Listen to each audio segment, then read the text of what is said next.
Spartans, Badgers, two purebred basketball schools meeting up on Sunday for a top 15 matchup. Let's go.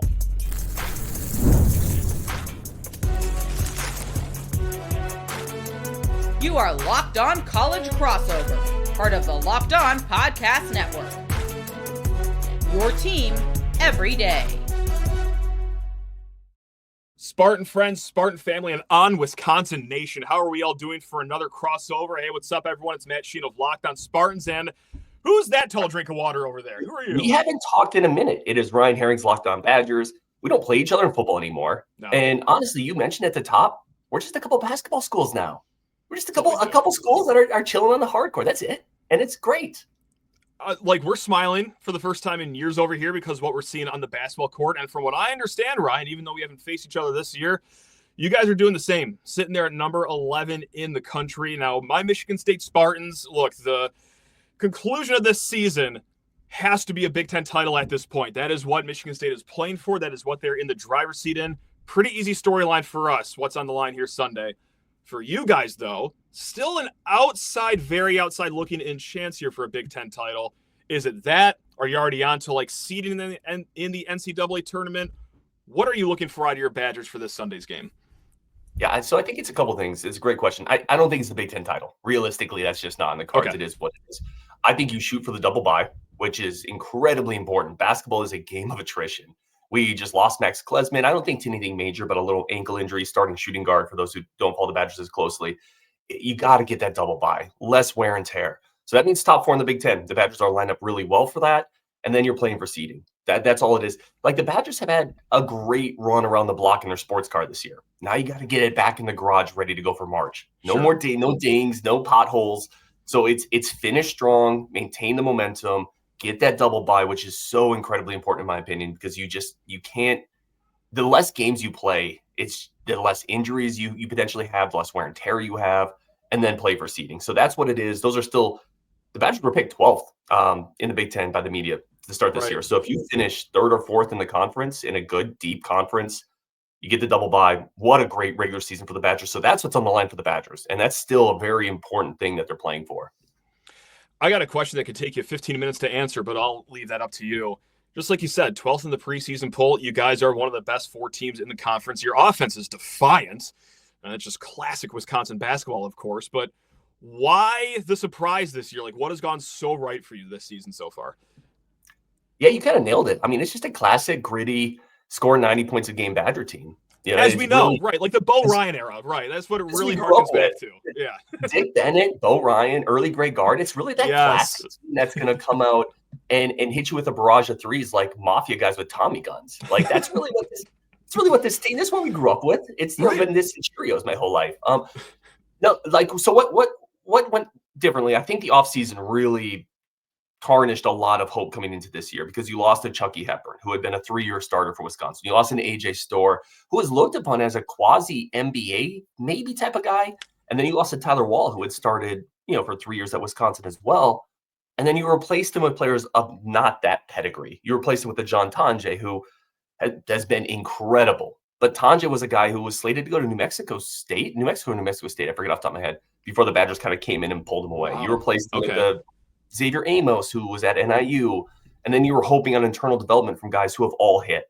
So this is really a development story, and it's a talent identification story where Grey guard absolutely nailed his portal identification. And then there's been internal development on this roster that, quite frankly, the Badgers have a couple former preferred walk-ons in Carter Gilmore, Jack Janicki, who are playing big minutes. That's incredible. And then they have a guy who stepped up big time this year in Kamari McGee. So it's a combination of a lot of internal development, talent identification in the portal, which is so important. And then the culture on this team is so strong. And I talk about it on my show a lot, and I'd love to get your take on it at some point. But I think in the portal era, being able to develop a culture, players that give a crap and play for each other, is harder and harder to do.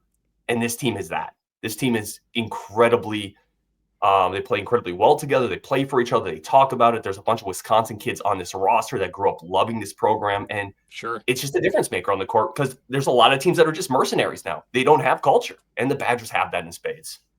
I mean, Michigan State's a program that certainly has that culture too. And look, not to just beat a dead horse, but Illinois Okay, that's the most talented roster probably in the Big Ten, or if not the most talented, they certainly shouldn't be where they're at right now. And I pointed it out with the culture, whether it's, okay, you get a bunch of kids that are not from Illinois. And this is something that Steve Bardo said, okay? Like, this isn't, coming from me. This is something from a Big Ten network analyst. Like, he said that you need kids that grew up liking the program, everything. But also, not to go too far into it, making every loss about officiating or about a sickness or about something else that isn't looking inward can really hurt a team. And I think that's what Michigan State does really well. Okay, you never blame refs for a game. You do some self-reflection. I think we see a lot of that with Greg Gard over there. So, yeah, I think it's two strong cultures are really the leaders or the reason why they're the leaders of the Big Ten right now. So, no, I don't think that's going too far into deep water there and too hot takey. 6'5", John Tonje, just like you said, he's on that short list of Big Ten Player of the Year candidates. Why? Like, what's going to make me so scared about him? Because I know I should be, but just like specifically, what's going to make him give our lives misery on Sunday potentially?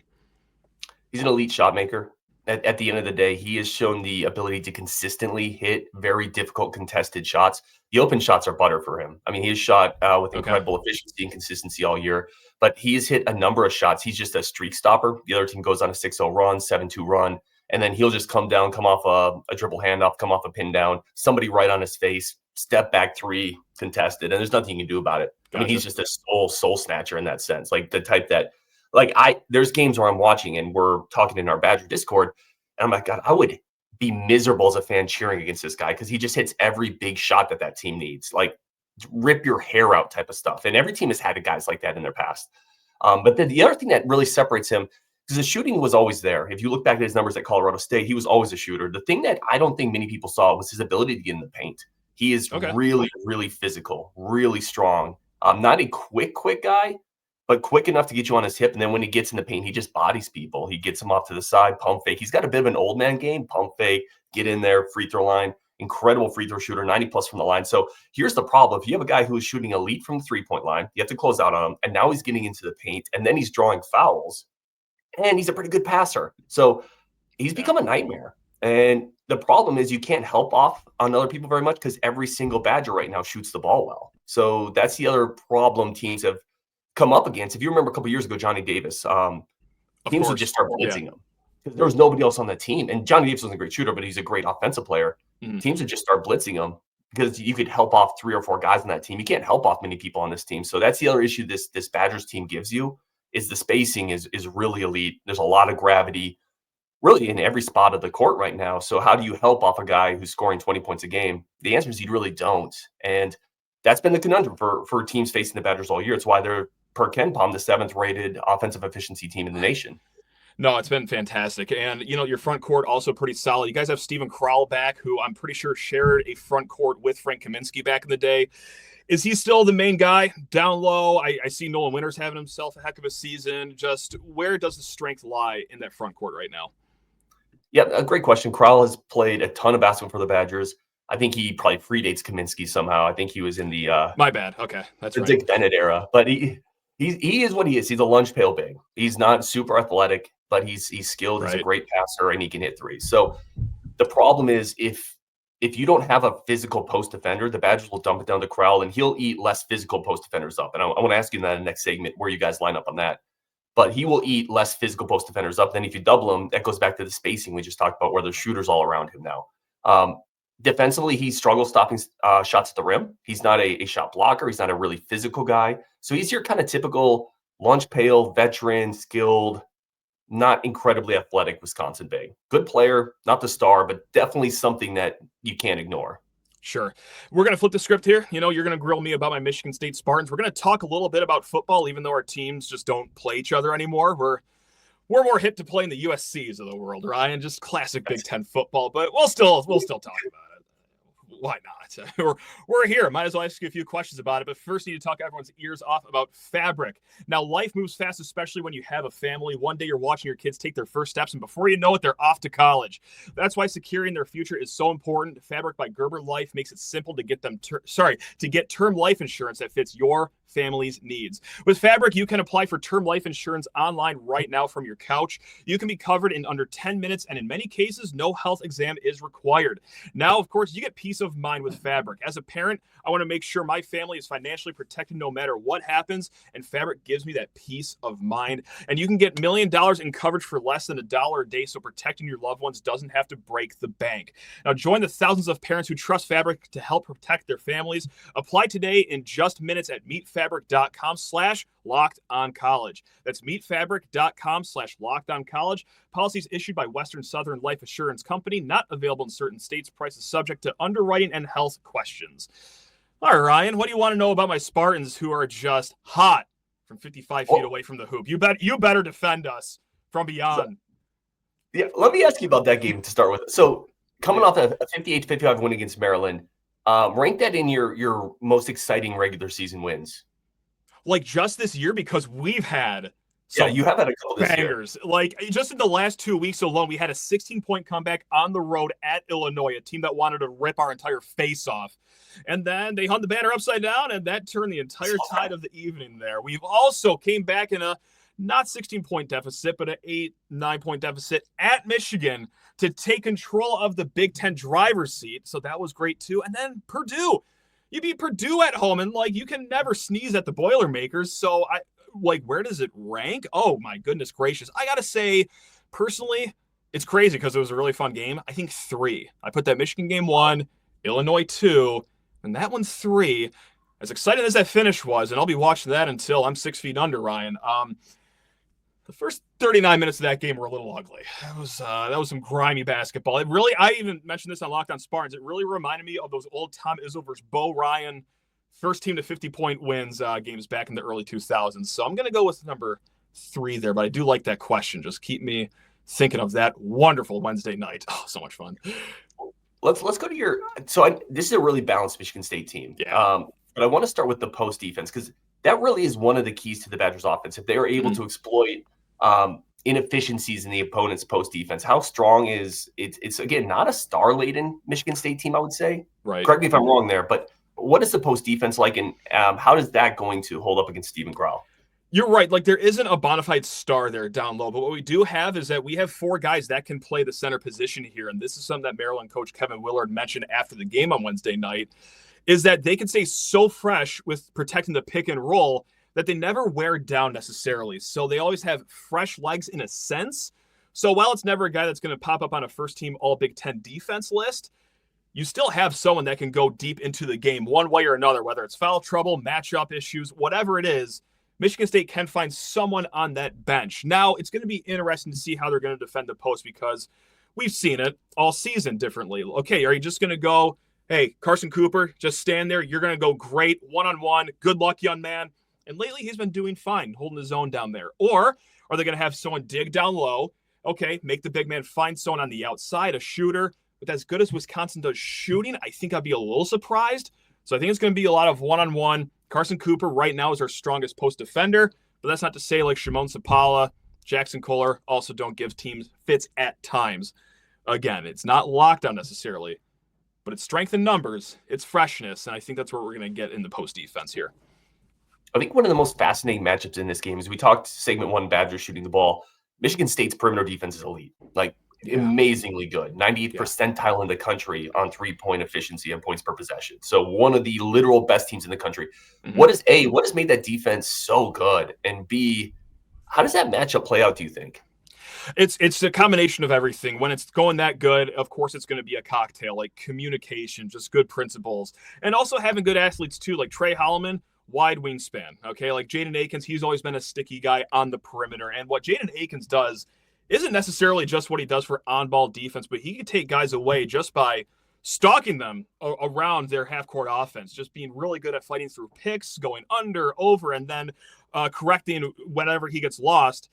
So it's been really strong just for the whole perimeter, too. And, Jase Richardson, the freshman, for as much as he does offensively, it's flying under the radar how strong he is defensively, too. So it's just a real good core 4 unit of guards and perimeter defenders out there that, yes, have made Michigan State's opponents somehow shoot the 3-point ball worse than Michigan State has this season. Like, we're terrible from beyond the arc, Ryan, but hey, who's even worse?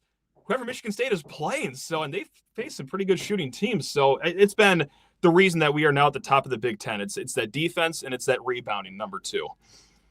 I think it's remarkable in this game. You have really a combination of strength versus strength and then weakness versus weakness, because the Badgers defensively give up quite a few open threes.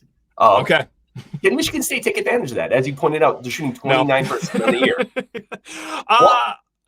I'm afraid not, but here's a real stupid take, but I'm just going to say it anyway. Jaden Akins, he is in a slump right now, whether you just want to look at the last few weeks or the whole season. For a senior, he's shooting his worst right now in his career. He was really strong as a sophomore, a little worse as a junior, and now he's shooting, I think, 28% right now. Maybe it's not even that high, but the stupid take that I have is that he never, and I mean never, makes a wide open three-pointer. Like, he needs someone barreling down on him, 30 miles an hour, closing out on him, hand in the face, and then he'll dot one. So if you guys can close out on Jaden, if you guys can make it uncomfortable for him, I swear on my life, he is so much better making it in an uncomfortable situation than he is wide open. So I think that is going to be a factor here, because we've seen many teams against Michigan State just dare some of our shooters, to make decisions and shoot the ball. USC did it. UCLA did it to a certain degree. Indiana too. And those 3 turned into losses. So Cohen Carr, are you going to shoot that 3-pointer? Hey, Jeremy Fears, bet you won't shoot that 3-pointer. Jackson Kohler, hey, you know what? You're not going to do it. Well, that's what Illinois got burned on. They actually dared him to shoot it, and he did it. So while it works, it's a lot of fun. But most time, hey, that's a gamble that's worth taking for the other team. So we'll see how it's going to unfold here, because, Michigan State has been privy to taking some bait on some wide open shots. So I'll tell you, Wisconsin's probably not the team that's going to, break that Akins stretch then, because they're struggle to close out. That's unfortunate. That's unfortunate. Yeah, it's probably not the team that's going to break that for you. I think a lot of people know, even people who casually follow the Big Ten know Jase Richardson. They probably know Trey Holloman now, right after that Maryland shot. Of course. Who's the X factor on the Michigan State team? Who's the guy that maybe Badger fans aren't tracking that's going to come up big in this game? Let me just read the whole roster actually right now. No, but truly, that is kind of the season it's been for Michigan State. We talked about it not too long ago of Locked On Spartans. Hey, who's going to be the Robin to Jase Richardson's Batman right now? It's truly write down the other 9 guys, throw them all in a hat, and then pull a name out. There has been such an up and down with all these players. And then there was a stretch in the season where, at one point we had, 8 different leading scorers in an 11-game span or something like that. You'll have to check me on that, but point remains, it is very matchup dependent. It is riding the hot hand, and this is the benefit with having a team that is so deep. It could be anyone's night, and even Tom Izzo said this after a game not too long ago. So I feel bad for my opponents, because they don't know who to defend, because I wouldn't even know who to defend. Who knows what's going to happen any given night? So who's going to be it? I don't know. I said last night maybe Frankie Fiddler, against Wisconsin. They're not really high percentage for as far as shot blocking goes. The defense is fine, but maybe it's a guy that has a mid-range game and can get some contact in the paint. Maybe it could be a Jackson Kohler, who has, ever since that Illinois game, really hasn't lit up the scoreboard. So maybe this is going to be it for him. I really wish I had a good answer, but here we are, 27 games in the season. I'm standing here like an idiot telling you, Ryan, I don't know, man. Jase Richardson and someone is going to be it, hopefully. We'll see. Frankie Fiddler was the guy Badger fans were pretty stoked about before Michigan State came in and wooed him away. Yeah. Two more quick questions here. I think the biggest one is, does Michigan State have to score in this game to win? And by that, I mean, if they have to score into the 70s, the Badgers have had pretty consistently 75-point games. We just saw Michigan State score 58 against Maryland. Now, that was that was an anomaly. They're usually above that, obviously. Can Michigan State keep up if this is an offensive game, or does this need to be a little uglier? No, I think so. And speaking of anomaly, this is where it gets really confusing, especially if you haven't watched Michigan State all season. We just talked about how horrendous they are from the 3-point arc. But yet this is, I think, it keeps floating between second or third highest scoring Tom Izzo team in his whole tenure here at Michigan State. They have done it with the fast break, a great half-court offense, getting points in the paint, getting to the free throw line, which is something they have not done a good job with in the last few years. But you go out and get a Frankie Fiddler, who is known to do that. You go out and get a Cohen Carr was already here, but you have a Cohen Carr who can get physical driving into the paint. So, yes, they cannot shoot the 3-point ball with consistency, but they can also put up the high 70 points. So, yes, I do think they will have to do that. Do I think they will, coming off of a horribly ugly offensive game on the road at Maryland? Yeah, let's see if there's a little yo-yo aspect there where, okay, they're down one game, up another. You're in the friendly confines of your own home court, Breslin Center. I think they can score 70, and I think they will. Knock on wood. Which is so uncomfortable to say for a Spartans versus Badgers basketball game. Like, yeah, both teams can score in the mid-70s. Of course they can. Last question here, and I haven't actually looked up on the Spartans if they've done this much this year. The Badgers have struggled a couple times this year when being pressed. So if you remember, we talked in segment 1, Chucky Hepburn's gone. This team doesn't have a traditional point guard. And this could be even exacerbated even more if Max Klesmit can't play, who's one of their primary ball handlers now. We saw Oregon gave the Badgers all sorts of problems with the press late in the second half. I'm worried that Michigan State, with their athleticism, their length, is going to deploy some type of press against the Badgers. Is that something you've seen Izzo do a lot this year? Not really. I don't think I'd lose much sleep on that, but what better time to pull it out than the third to last regular season game of the season? Just like you said, Michigan State's certainly athletic enough to do it. They are certainly deep enough to do it, but no, they really haven't been pressuring teams a whole lot this season, if at all. So if there's anything you can get some sleep back on, it's that. So yeah, you don't want to throw in anything different late in the year. Don't upset the chemistry and the momentum. No, come on, never. So, no, always stick with the status quo. So, all right, we're gonna talk a little football. I do have one more basketball question. Let's see how petty you are here in a hot second, Ryan. But first, you need to talk everyone's. Great, this sets up perfectly for the start of the third segment. But first, need to talk everyone's ears off about PrizePicks. Now, March basketball is here, and there's no better way to get in on the action than with PrizePicks, the best place for daily fantasy sports. With PrizePicks, you pick more or less on at least 2 player projections, and if you're right, well, guys, you could win up to 1,000 times your cash. It's fast, easy, and keeps every game exciting. Now, hey, you know what? Build your exciting lineup. Like right now, I'm looking for more than 29 points from Jason Tatum, and also Anthony Davis more than 12 rebounds. And my favorite part about this, it is quick and easy. You can make your lineups in less than a commercial break. Like the other night, made mine in about 52 seconds. Keeps me engaged in NBA games that otherwise, to be honest, I would not care much about. So thank you, PrizePicks, for keeping me involved with NBA action. Now, download the app today. Use code LOCKEDONCollege. That's all one word, LOCKEDONCollege, to get $50 instantly after you play your first $5 lineup. Again, guys, that's code LOCKEDONCollege for $50 instantly after you play your first $5 lineup. It's PrizePicks. Run your game. All right, in this ever-changing landscape of college basketball, of course, NIL, transfers, this, and that, you guys had a big transfer depart. AJ Storr, great player, goes to Kansas. It was the worst-kept secret last year. I knew this. I knew he was going to transfer at the end of last season, and I'm not reading Wisconsin message boards. I'm not going around snooping around for information. That's how open of a secret it was that he was at least 1 foot out the door. How nice is it to see him kind of struggle at Kansas right now? He's averaging 6 points. Kansas as a whole is just not doing good this year. Yeah. Is this nice, Ryan? Come on. You talk about culture, right? Yeah. Like, this is exactly what we talked about. Yeah. He was half out the bag in the middle of last year. Yes. To your point, there was no secret. Like there was a game in the middle of the year last. I forget exactly. He bent down and kissed the court. I'm like, the season's not over yet. What? I like that. Okay. And some people interpret it a certain way. Nah, dude's just grateful to be playing ball. I'm like, okay. Not at Wisconsin, apparently. Yeah, right. Yeah.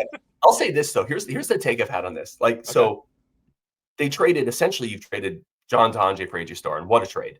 I think Storr made the right decision. A lot of people are, well, what a bad decision, man. Look at what AJ Storr did at Wisconsin. It's fallen off at Kansas. I think the warts were starting to show in his game. Like, there's a reason he didn't go to the NBA, that he's still in college. The people are starting to look at him as a low-efficient, high-volume guy who doesn't do much else. And he got a $750,000, $1 million bag to go to Kansas. So I actually think he cashed in when his stock was at the absolute highest. So a lot of people say, man, what a bad decision. The grass isn't always greener. I would argue the grass is way greener over there. That dude is $1 million. Like, amazing. But no, like it doesn't make me sad that he's didn't blow up at Kansas. I'll say that. Nice. There we go. Look, I just want to ask you a quick football question. I haven't listened to every episode of Locked On Badgers. I think this is actually probably the first time you're going to hit on this topic, so I'm sorry for catching you on your heels right now. But the Luke Fickell extension, thoughts?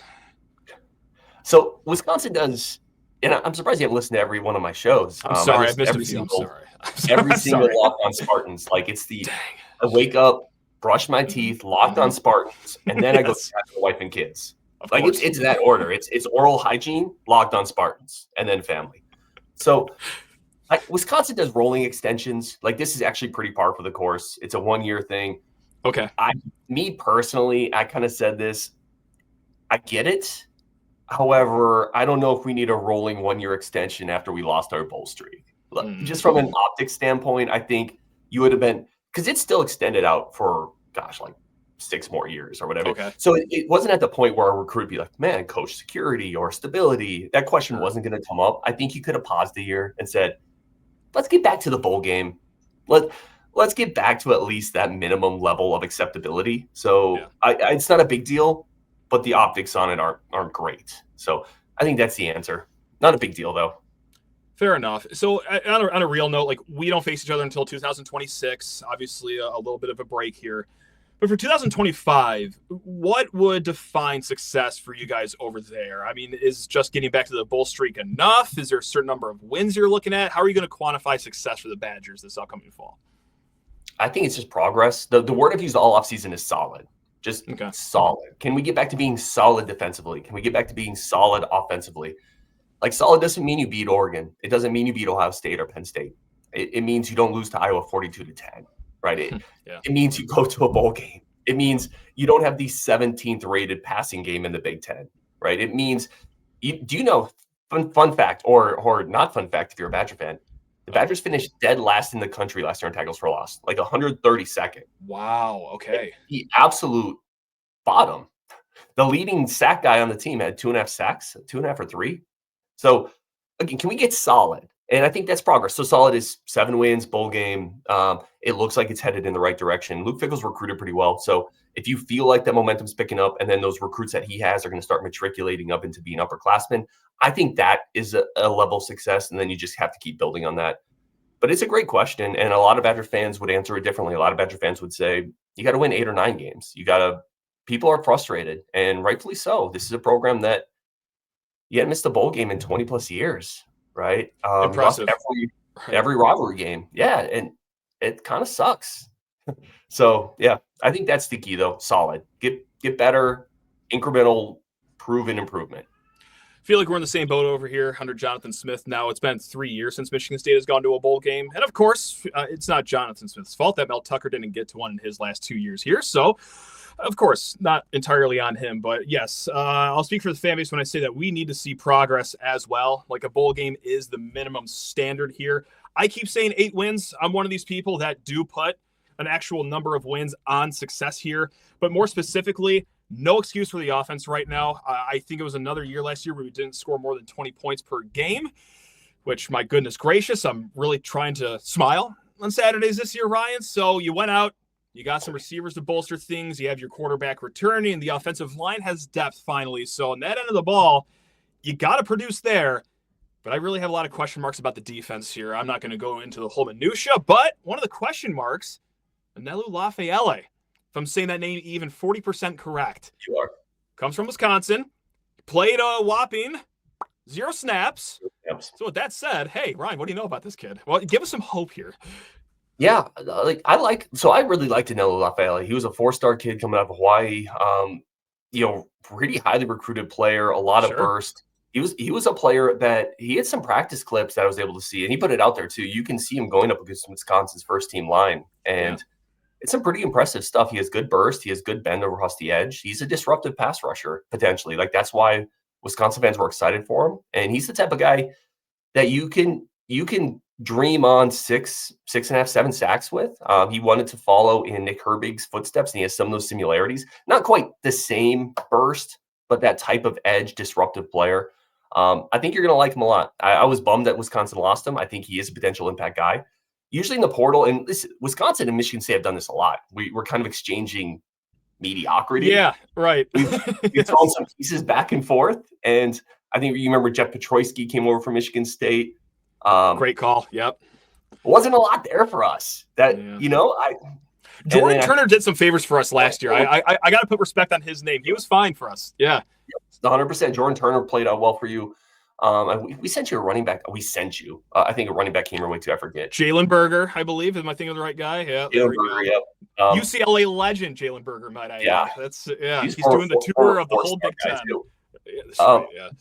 Yeah, I like Lafayette though. I think that's a really quality get because here's the thing: in the portal, I think you're hoping on something, right? You're banking on is there something there, and with him, there's real upside.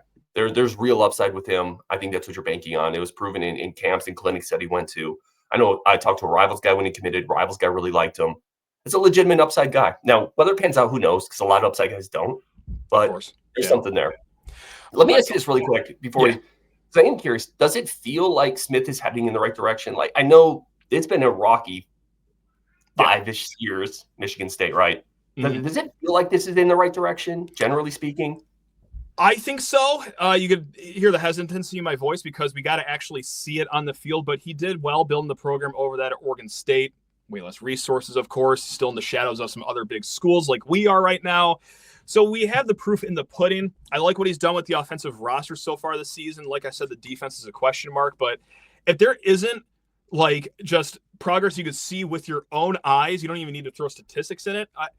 I think there is certainly reason to doubt because it's not like recruiting is jumping off the page right now. That's still kind of a work in progress and kind of anticipated that. Largely a West Coast staff coming over, making inroads in the Midwest. It's going to be a slow climb up in that regard. But I like it. He has shown it at Oregon State. It's good offseason traction for the offensive side of the ball. So I am still a believer. There are many people that have already jumped off just 1 year in. I'm going to do something rare for myself, though. I'm going to show some patience, some rationality, and we're going to stick around here and see this out. So, yeah, I know I'm really going out of my comfort zone here with that. So we'll see if it pays off for me. I don't know. We'll see here. But, Ryan, this has been sensational. Always love doing crossovers with the whole Locked On Network, but I got to say Locked On Badgers is one of my favorite ones I get to do. Same. And we don't do it enough because there's 68,000 teams in the Big Ten and we don't face each other a lot. So that's we do like 300 shows in a year. Do we? Is that how many it is? Wow. I don't know. I'm saying I think we could probably find time in the off season to do one more. I'll see it a little bit. You know what this feels like? This feels like friends who are like, oh man, we never hang out. We should do it more. Yes. Just like, Sunday morning after a bachelor party, like, dude, we got to do this like every month, man. Like, we got to do this. We live next to each other. We could just we could just do it on a Wednesday in June when there's nothing going on. We should do an off-season crossover. We'll rank Big Ten coaches or greatest moments in the Wisconsin-Michigan State history. Whatever. We'll do something. Anything. As long as you don't bring up the 2011 Big Ten championship game, I'm in. Well, the Hail Mary's off the table too then. Okay, that's fine. Yeah. Oh, that's an easy prisoner swap. Oh my God, I could do that all day. Yeah, that's fine. Well, until that episode. Okay. That wasn't that bad. Could not have been that bad. All right, guys. Folks, you guys know who that is. That's Ryan over there, Locked On Badgers. What's up? It's Matt over here, Locked On Spartans. Whatever happens on Sunday, you can hear about the game on our channels. It's going to be a great time. Ryan, Badger Nation, hope you guys have a great weekend outside of early afternoon on Sunday. And Michigan State fans, hey, we'll see you guys Sunday. Love you all. Go green on Wisconsin. Let's go. Appreciate you, brother.